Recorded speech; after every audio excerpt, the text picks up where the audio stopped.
ಸಮೀಕ್ಷೆ ಪ್ರಗತಿ ಪರಿಶೀಲನಾ ಸಭೆ ಸಚಿವ ತಂಗಡಗಿ ಭೈರತಿ ಸೇರಿ ಹಲವರು ಭಾಗಿ ಸರ್ವೆ ಪ್ರಗತಿಯ ಬಗ್ಗೆ ಚರ್ಚೆ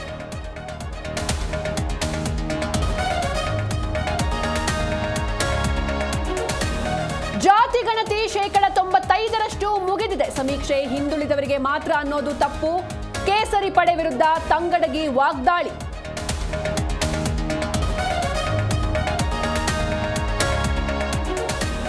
ಮೂರು ಕೆಎಸ್ಆರ್ಟಿಸಿ ಬಸ್ಗಳ ನಡುವೆ ಭೀಕರ ಅಪಘಾತ 30 ಪ್ರಯಾಣಿಕರಿಗೆ ಗಾಯ 10 ಜನರ ಸ್ಥಿತಿ ಗಂಭೀರ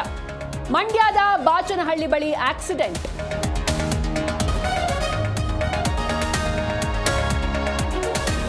ರಮೇಶ್ ಕತ್ತಿ ವಿವಾದಾತ್ಮಕ ಹೇಳಿಕೆ ವಾಲ್ಮೀಕಿ ಸಮುದಾಯಕ್ಕೆ ಅವಹೇಳನ ಜಾರಕಿಹೊಳಿ ಹೆಸರೇಳದೆ ನಾಲಿಗೆ ಹರಿಬಿಟ್ಟ ಕತ್ತಿ